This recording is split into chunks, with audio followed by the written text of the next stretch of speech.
A principios de la década de 1830, Michael Faraday en Inglaterra y Joseph Henry en los Estados Unidos descubrieron independientemente que la variación temporal del flujo del campo magnético que atraviesa la superficie limitada por una espira conductora induce en esta espira una corriente eléctrica.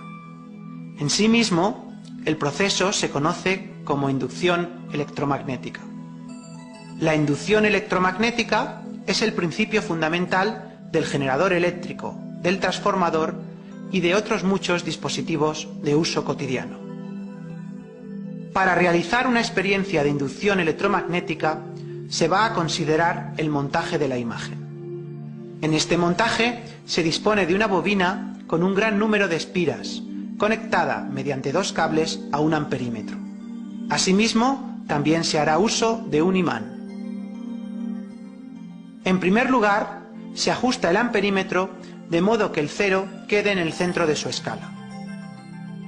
Se observa que cuando la corriente va en un determinado sentido, la aguja del amperímetro se desplaza, por ejemplo, hacia la izquierda del cero, mientras que si la corriente cambia de sentido, la aguja se desplaza hacia la derecha.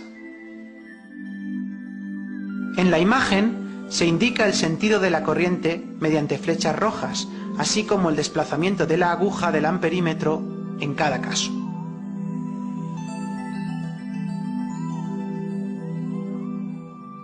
Veamos cómo es posible generar una fuerza electromotriz inducida y, por tanto, una corriente inducida. Cogemos el imán y lo acercamos y alejamos de la bobina, introduciéndolo y sacándolo de esta. Se observa en el amperímetro cómo se induce una corriente eléctrica cuyo sentido cambia si se acerca o se aleja el imán. Al acercar el imán, la aguja del amperímetro se desplaza hacia la izquierda, mientras que al alejarlo lo hace hacia la derecha. Sin embargo, no existe corriente inducida si el imán está en reposo respecto a la bobina. Puede verse en este caso que la aguja del amperímetro no se mueve. Si se cambia la orientación del imán y por tanto la de su campo magnético, se produce el mismo fenómeno, pero ahora el sentido de la corriente inducida es distinto que en el caso anterior. Al acercar el imán, la aguja del amperímetro se desplaza hacia la derecha, mientras que al alejarlo, la aguja se desplaza hacia la izquierda.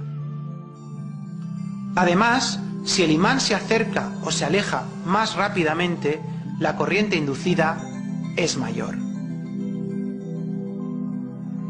Como en el caso analizado anteriormente, no hay corriente inducida si el imán está en reposo respecto a la bobina.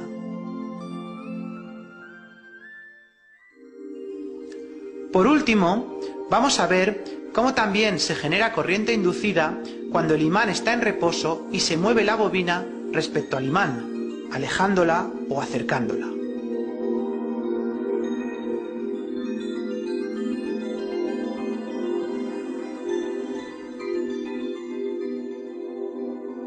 Al igual que en los casos anteriores, cuando no hay movimiento relativo entre la bobina y el imán, no existe corriente inducida y por lo tanto la aguja del amperímetro no se mueve. Al acercar el imán a la bobina, aumenta el flujo del campo magnético que atraviesa cada una de sus espiras y se induce una corriente eléctrica. Sin embargo, cuando el imán está en reposo respecto a la bobina, el flujo del campo magnético que atraviesa la bobina no cambia. Al alejar el imán, disminuye el flujo magnético y también se induce una corriente eléctrica, pero de sentido contrario al del caso anterior.